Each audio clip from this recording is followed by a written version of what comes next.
Bienvenidos a esto que es Encuentro Cercano y vamos con la segunda parte de lo que son ovnis biológicos o la vida del universo con Gustavo.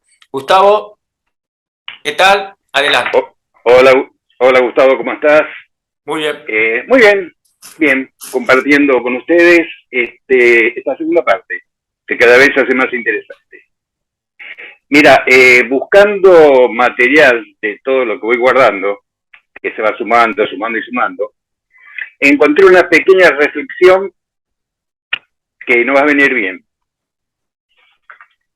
Los seres humanos somos prácticamente simples partículas espaciales, flotando en el vasto espacio. Y no hay nada que podamos hacer para cambiar esto, ser una partícula espacial. Que hemos nacido de una explosión de una estrella, pero aún así hay algo más fascinante. Solo observar a los átomos. No son nada a escala universal, pero lo conforman todo. Entonces, somos partículas espaciales que es el todo. Una muy linda reflexión o relación para ubicarnos entre nuestra esencia, que es la esencia del todo en el espacio, y que toda esa creación está en nosotros. Nosotros con esta estructura. Pero el punto más lejano de los 13.700 millones de años luz está en nosotros. Entonces somos algo tan ínfimo, pero que tenemos el todo en nosotros. Por eso siempre digo que cuando comienzo una charla trato de ubicarnos donde estamos. Y estamos en un pequeñísimo punto de ese todo. Y tendríamos que ser muy engreídos para creer que todo eso es para nosotros solos. Y más peligroso teniendo en cuenta que nos autodestruimos solos. Y siempre digo que el hombre es el peor enemigo de su propia especie. Tal cual. Porque tenemos ese libre albedrío, si es que lo tenemos, que es un tema muy lindo para charlarlo después, que buscar el desequilibrio en vez de buscar el equilibrio. Toda la creación busca equilibrar. Nosotros buscamos desequilibrarnos por el hecho del poder que tiene el hombre sobre el hombre y creer que es el ombligo del mundo. Por eso somos el peor enemigo de nuestra propia especie. Esa es mi humilde opinión. Y lo puedo ver cuando puedo ver el cosmos, cuando puedo ver a años luz, cuando puedo ver cómo una estrella explota y antes de explotar toma la materia de sus planetas más cercanos, como siempre se busca el equilibrio de la materia y la antimateria. Pero bueno, estamos destinados al caos y en nosotros está la mejor imagen de un caos, perfecto. Y del caos nace otra cosa, siempre, ¿no? Y del caos nace el orden perfecto. Nosotros estamos predestinados como especie, como materia. Ese es. Mirá, si algún día llego a pararme delante de eso, aquello o quien estructuró todo el universo, estructuró toda la vida, una sola pregunta le voy a hacer. ¿Por qué creaste la materia siendo energía?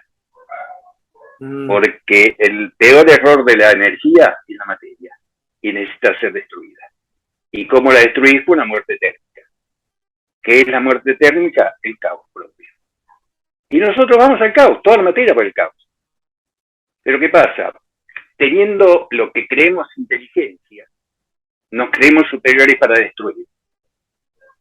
Cuando una ínfima partícula de micrones nos destruye a nosotros. Un virus. ¿Te das cuenta que muchas veces somos soberbios? Y muchas veces hasta los propios hombres de ciencias jugamos con esa soberbia de creernos dioses. Y eso es lo más peligroso que existe. Bien, estuvo linda, ¿no? Sí, oye, uno aprende. Me gustó. Yo aprendí muchas cosas. Mira, bueno, mientras editaba el video pasaba algunas cosas que vos habías dicho y me gustaba. Resultaba ser más, volverlas a escuchar me resultaba ser más interesante. para mí. Claro, porque te saco, es lo mismo que yo escuche a un neurocirujano.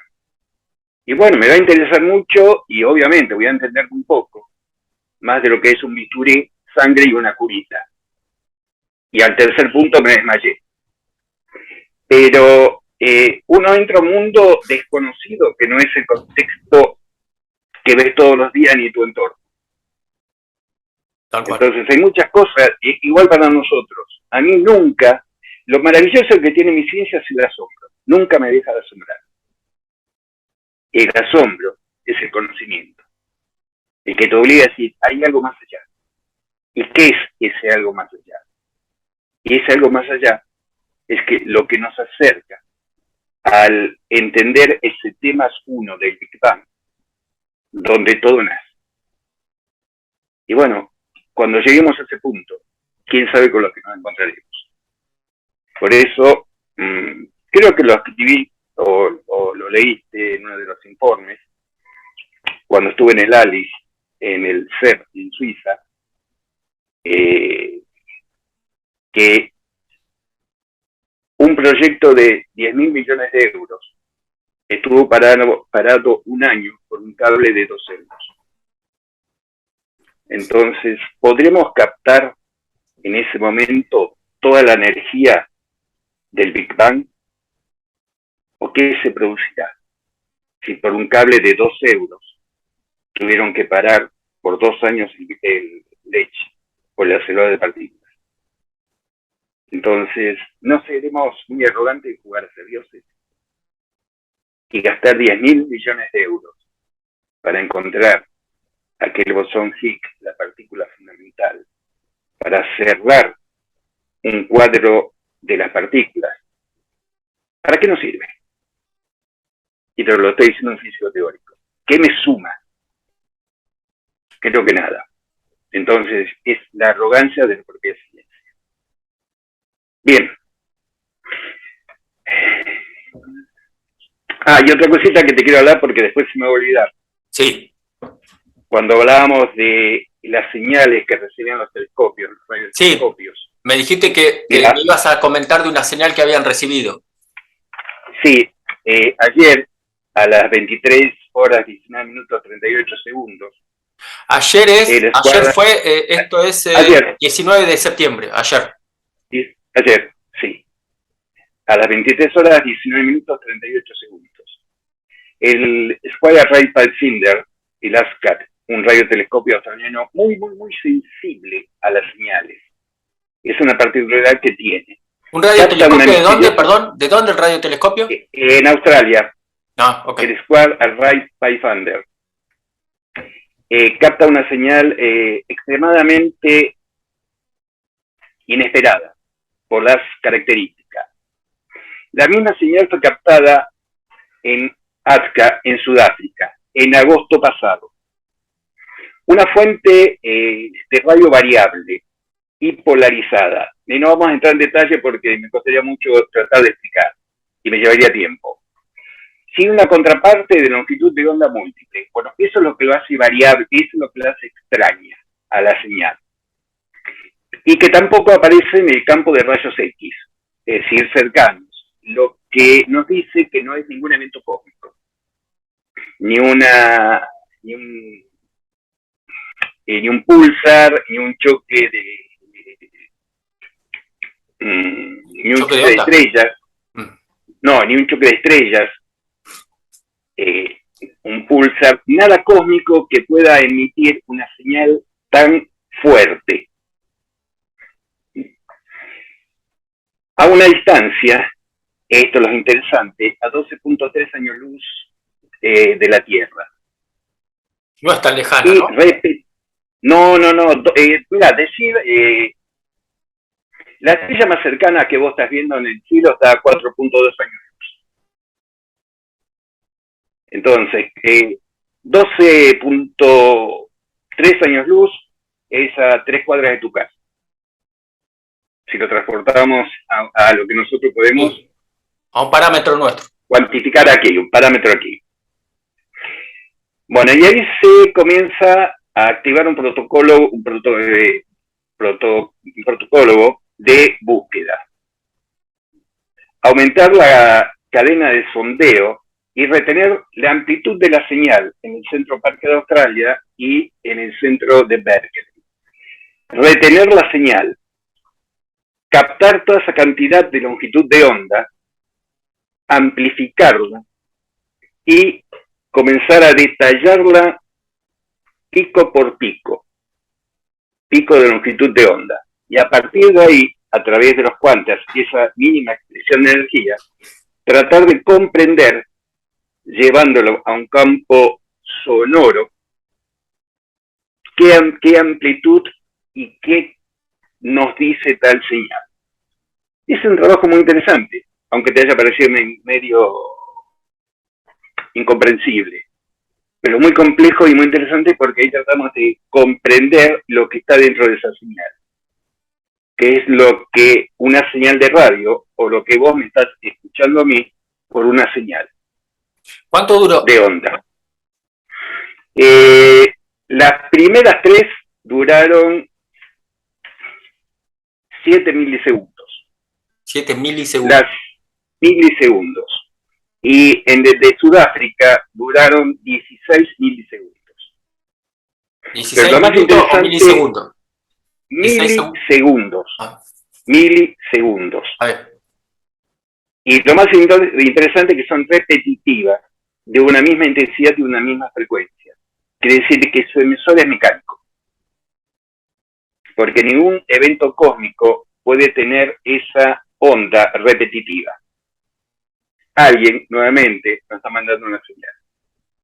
Alguien está llamando. Es lo que te comentaba ayer. Alguien nos está llamando. Bien. Vayamos entonces a la segunda parte de los ceroides. Ceroides o ceroides.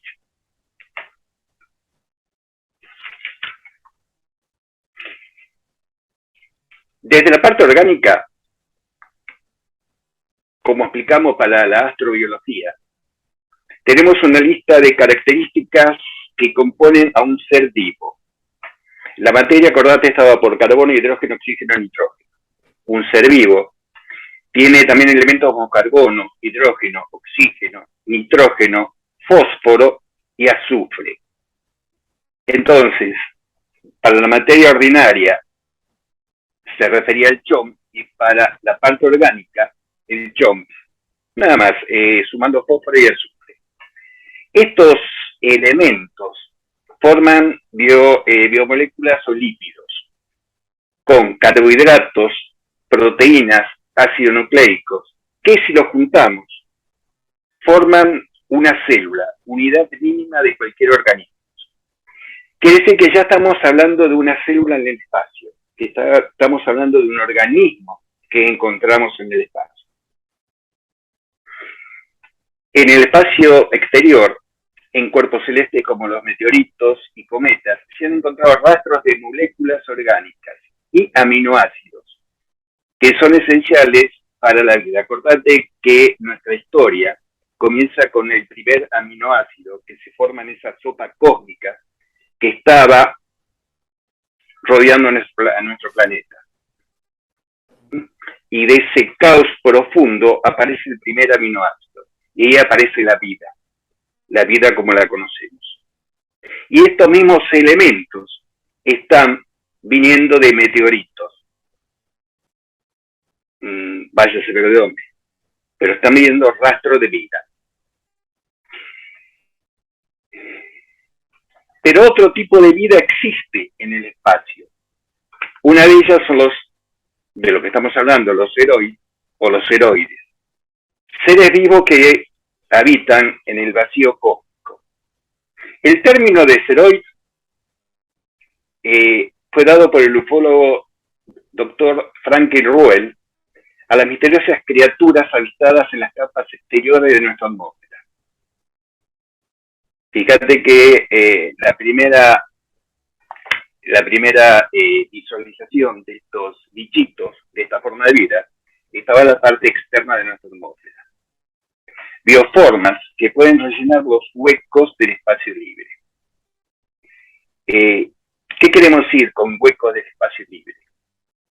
Huecos donde las radiaciones producidas por el Sol no tienen resistencia de una atmósfera. Es decir, vos sabés que si yo te pregunto a vos de qué color es nuestro Sol, ¿qué me vas a contestar? ¿De qué color es nuestro Sol? ¿Contestar? Sí, ¿qué me vas a contestar? Se ve amarillo, no. Blanco. Blanco, porque el núcleo del Sol son radiaciones, son un núcleo geomagnético, un núcleo magnético. Entonces emite una radiación, emite ondas, a la cual no le puedes designar un color. Entonces, tendría que ser blanco. Esas ondas, donde no tiene una atmósfera, ocupan estos bichitos dando vuelta por ahí, porque no tienen resistencia. También se los llaman EBANI, es decir, entidad biológica aérea no identificada.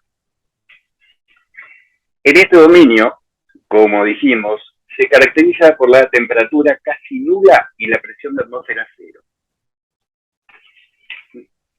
Así, entidades apreciables como material prebiótico, sustratos que estimulan el crecimiento activo de los microorganismos, se acumulan en las regiones circundantes, nebulosas o nubes de gas titánica.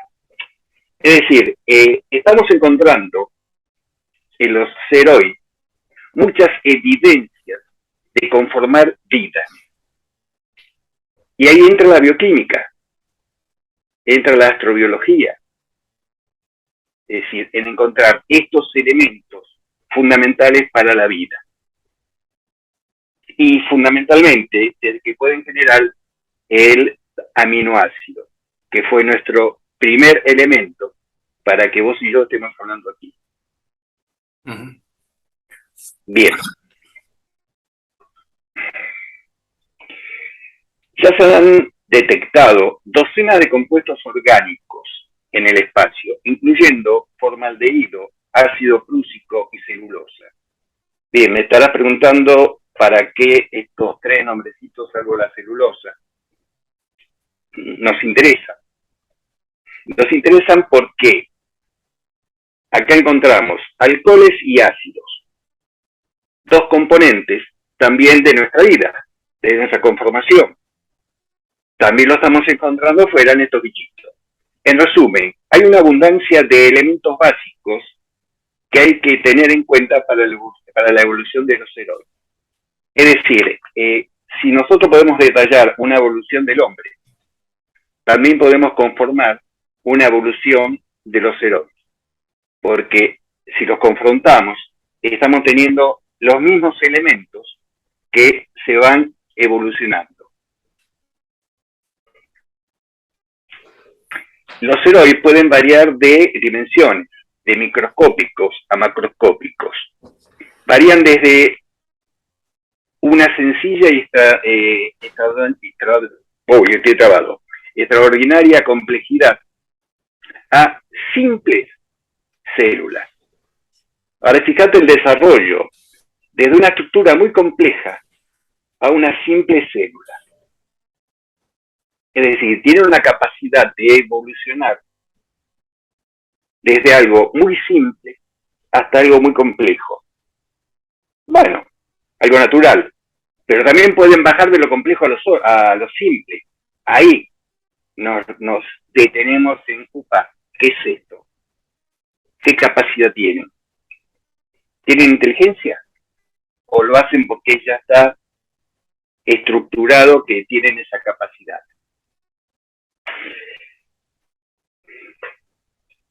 Los CEROID pueden haber migrado a todos los sectores del espacio, dentro como fuera de la galaxia, dotados de movilidad y de inteligencia. Es concebible que algunos hayan penetrado en nuestra zona de la existencia. Vos en la primera parte me preguntaste cómo entraban. Ah. Bien, yo tengo un montón de teorías físicas, pero acá ya comenzamos a conjugar la parte biológica que entran en esos espacios vacíos, en esas zonas vacías y en los meteoritos y en su estructura de poder resistir diferencias térmicas y diferencias de presiones. Cosa que nuestra estructura de vida no lo podría hacer. Acordate de los tardígrados que vinieron asociados a cápsulas de misiones espaciales y los hemos encontrado en la profundidad de los océanos. El poder soportar esas altas presiones que nuestra estructura orgánica no lo podría soportar. A prima facie, podemos decir que la fricción de la atmósfera podría aplastar a algunos asteroides, convirtiéndolos en ceniza. Y los gases y la temperatura de nuestro planeta podrían resultar letal aún para otros. Eso en un cálculo que se hace desde la física y desde la bioquímica como acción y reacción. Si yo tengo esta estructura orgánica a la cual le ejerzo determinada presión, lo tendría que aplastar.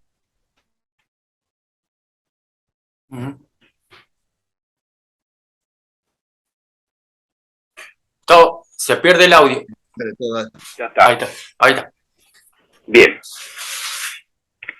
Sin embargo, algunos han evolucionado como un escudo protector, ya sea físico o de naturaleza electromagnética, que le ha permitido sobrevivir a la entrada de nuestro dominio. Fíjate que estamos hablando de un escudo físico o de un escudo de naturaleza electromagnético. ¿Y qué genera una estructura electromagnética? Un campo electromagnético. Entonces ya tienen una formación en el cual generan un campo electromagnético propio. Nosotros también generamos un campo electromagnético propio. Entonces tienen esa casi similitud a nuestras propiedades, que también es extraño porque, como hablábamos hoy, ellos pueden bajar de una estructura compleja a una estructura simple. Nosotros no podemos bajar de una estructura compleja a una estructura simple. ¿Verdad? En 1976, en la región Nopaca, en Rumania, se materializó lo que parecía ser una esfera de luz viviente, teniendo un comportamiento animado, una estructura de luz, una esfera de luz viviente, teniendo un comportamiento animado. Acá hay que diferenciar dos cosas, viviente y animado. Viviente se refiere a su estructura orgánica o biológica. Animado es que responde a un patrón de movimiento. Entonces, esos dos detalles son muy importantes.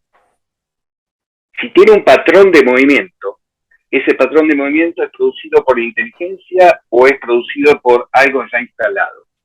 Entonces puede ser lo que muchas veces se llaman ovnis variables, como varían su forma, puede ser eso. Sí.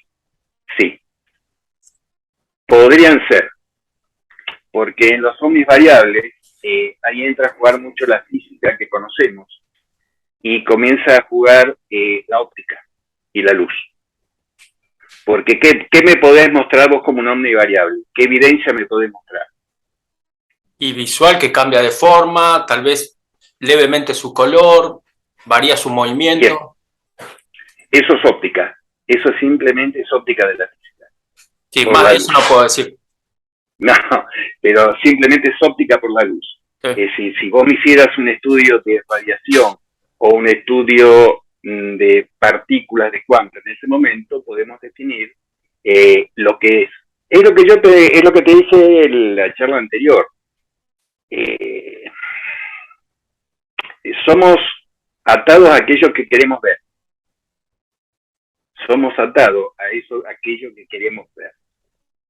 Pero para definir lo que estamos viendo, hay que ir a determinados puntos de la ciencia. Porque ahora te voy a demostrar cómo un ovni tipo cigarro, que es algo que normalmente se fotografía y se ve, no lo es. Bien, no lo es con el sentido que se le aplica cuando se habla de una madre, de una nave nodriza. En Columbia Británica, en 1978, el investigador británico Dorothy Wilkinson descubrió alguna forma de luz parecida a gusanos espaciales. Tras análisis, confirmando su origen de criaturas del espacio. Gusanos espaciales, que son criaturas del espacio. Entonces, a través de estudios, son los biólogos que validan su existencia como organismos extremofónicos, capaces de vivir condiciones extremas. Como los famosos tartígrados, capaces incluso de sobrevivir unos días en el vacío cósmico. Entonces acá ya tenemos una forma de vida de criaturas del espacio, determinadas y detalladas. O publicaste, o yo te mando una foto de una criaturita que parecía un gusanito. Bueno, ahí tenés lo que es una criatura del espacio como existencia de organismos extremófilos. Teniendo en cuenta que nuestro universo tiene casi 14.000 millones de años, podemos pensar que los ceroides, o ceroides, fueron las primeras formas de vida que aparecieron en el cosmos, y con el tiempo, a través de diferentes etapas evolutivas, se convirtieron en unidades biológicas microscópicas, y que incluso colonizaron nuestro planeta, y comenzó la vida tal como la conocemos. Bueno, esto se escucha muy lindo, y me vas a decir por qué podemos afirmar que los ceroides fueron las primeras formas de vida que aparecieron en el cosmos y que con el tiempo, a través de diferentes etapas evolutivas, se convirtieron en unidades biológicas microscópicas y que incluso colonizaron nuestro planeta y comenzaron la vida tal como la conocemos. Y podemos afirmar eso porque por los componentes orgánicos que se han encontrado que pueden conformar una célula. Y esa célula tiene la característica de haber sido un aminoácido. Y recordemos que el aminoácido fue el primer elemento de nuestro algoritmo de vida. Entonces, aparte de ser extraterrestres, porque todos lo somos, porque nuestros componentes vinieron de elementos pesados y de la explosión de una supernova, podemos ser descendientes de los ceroides, como para poder hacer más complejo nuestra evolución evolutiva. Poner un palito más en toda esa escala evolutiva que tenemos, y una teoría más.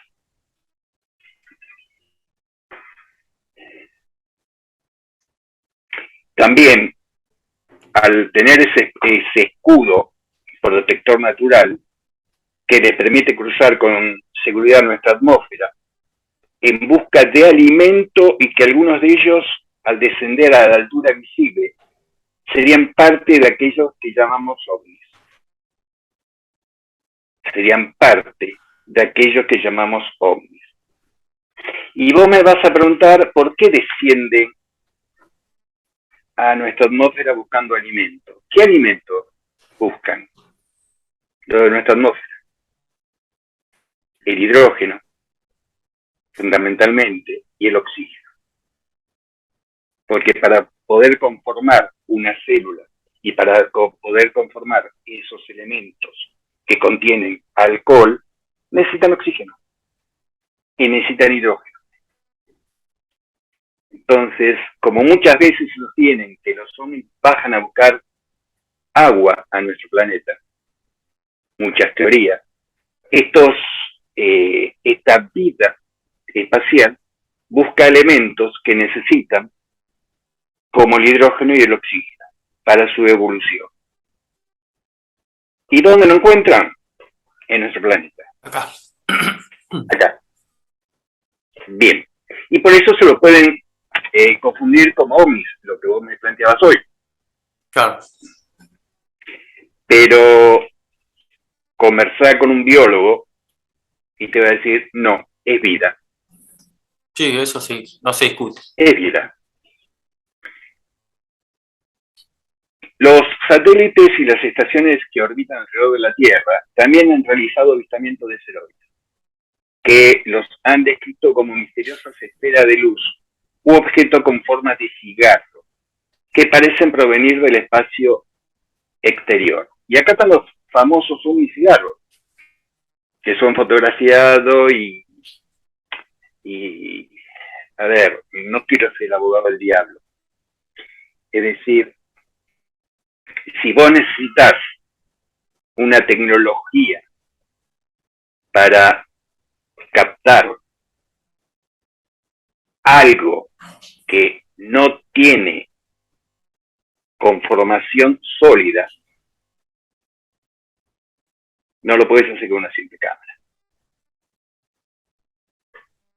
Necesitas elementos que vayan a buscar respuestas orgánicas.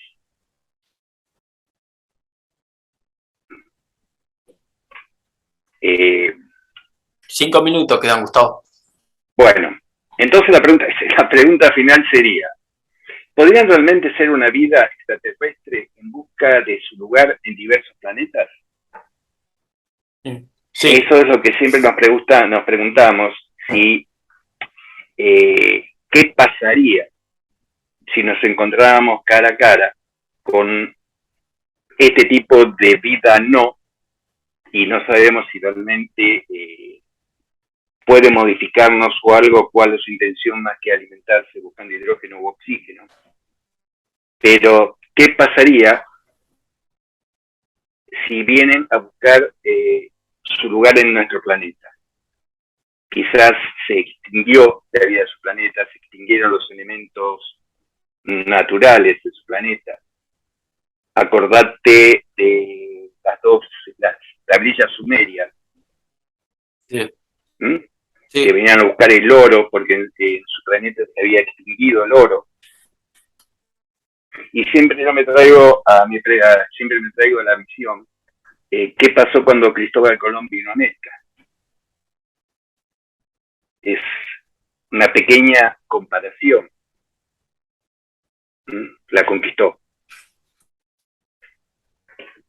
o eliminó todo aquello que era originario de América. Entonces, cualquier de estos elementos, cualquiera de estas estructuras biológicas o cualquier extraterrestre, ¿qué pasa si nos encontramos con ellos? Por eso la pregunta que hoy nos hacemos, ¿por qué y para qué están aquí? ¿Por qué y para qué nos avisan dónde están los 5 puntos de Lagrange? ¿Y por qué y para qué hace 2 años atrás el planeta Tierra se vio rodeada por una red de energía? Una red de energía es poner el planeta Tierra dentro de un microondas, cerrar la puerta y esperar que alguien apriete on u off. Y después misteriosamente desapareció. Y hoy la ionósfera, parte de la atmósfera donde se producen todas las descargas eléctricas y todo movimiento de cargas, tiene perforaciones con una perfecta matriz. Y eso no es natural. Entonces, el por qué y el para qué. Y aparte la vida que se han encontrado en los meteoritos, con bases nitrogenadas, que fue el profesor Oba de la Universidad de Kioto, el hallazgo de bases de vida ricos en carbono, base de vida rico en silicio, elementos que conforman la estructura de la vida aquí en la Tierra, o el silicio, que no conforma la estructura de la Tierra, pero se lo ha encontrado en los puentes de Einstein-Rosen. Entonces, son varias las preguntas que estos bichitos nos hacen hacer, pero en realidad sí hay que decir que es vida. Vida que tiene su propia reproducción, tiene su propia estructura orgánica y tiene su propia evolución. Y dentro de su propia evolución tiene los componentes del primer aminoácido, aquello que nos generó la vida. Entonces, ¿es un componente en todo el universo? Una muy linda pregunta. ¿Es un componente en todo el universo? Bueno, esto es lo que, faltando 5 minutos, lo cierré ahí, pero el universo es un océano de vida. Esto da para mucho más, y es una lástima, pero bueno, el tiempo es limitado, pero bueno, la verdad que yo por lo menos aprendí mucho, y ya más o menos bastante bien está explicado lo que vemos, y muchas veces confundimos. Así que bueno. Y muchas veces confundimos. Y pensá, para antes que cierres un minutito más hasta que me dé, una de las propiedades de estos ceroides es que se encontraron propargilimina, menos mal que no soy biólogo, que es una capacidad de neuroprotectora para el tratamiento de las enfermedades de Alzheimer y de Parkinson. A 32 mil millones de años luz de nosotros. Estos bichitos a 32 mil millones de años luz. Fíjate de las cifras que te estoy hablando, analizándola a 32 mil millones de años luz. Inalcanzable para nosotros. Para nosotros es inalcanzable. Y comprender los componentes que tiene. Perdón, que estoy diciendo 32 mil millones de años luz, sí, es una equivocación. 32 millones.